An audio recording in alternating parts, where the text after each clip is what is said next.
उस बिचारी को रहने दो। শাহ আরাফাতের ময়দান।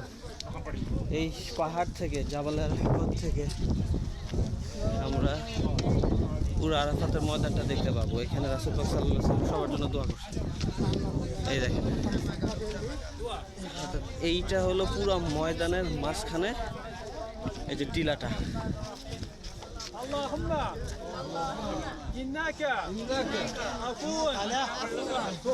এখানে দেখেন কি নিষিদ্ধ আছে, নামাজ পড়া নিষিদ্ধ, চুমু খাওয়া নিষিদ্ধ, এমনি নিষিদ্ধ কাজ। এই পাথরে আপনারা অনেকে যে কাজ করেন নিষিদ্ধ হয়ে গেছে।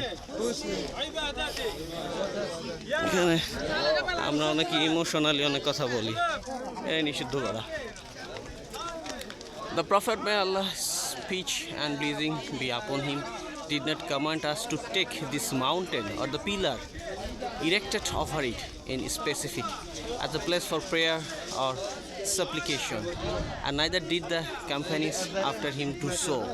নবী করিম সাল্লাল্লাহু আলাইহি ওয়াসাল্লাম আমাদেরকে পাহাড় অথবা পাহাড় নির্মিত পিলারের আশেপাশে স্থানকে সালাত আদায় অথবা দোয়া করে স্থান হিসাবে নির্ধারণ করেননি। তার মৃত্যুর পর তার সাহাবীগণ এখানে সালাত আদায় কিংবা দোয়া করেননি। আমরা এটা করবো না। এই যে সবাই জানার জন্য এটা করতেছে।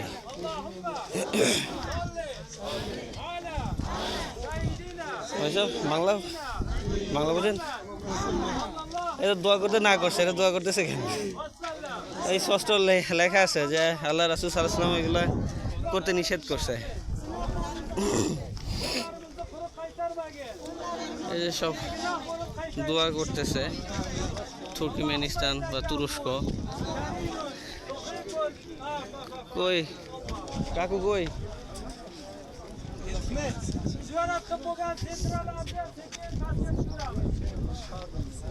পুরোটা পুরোটা মাঝে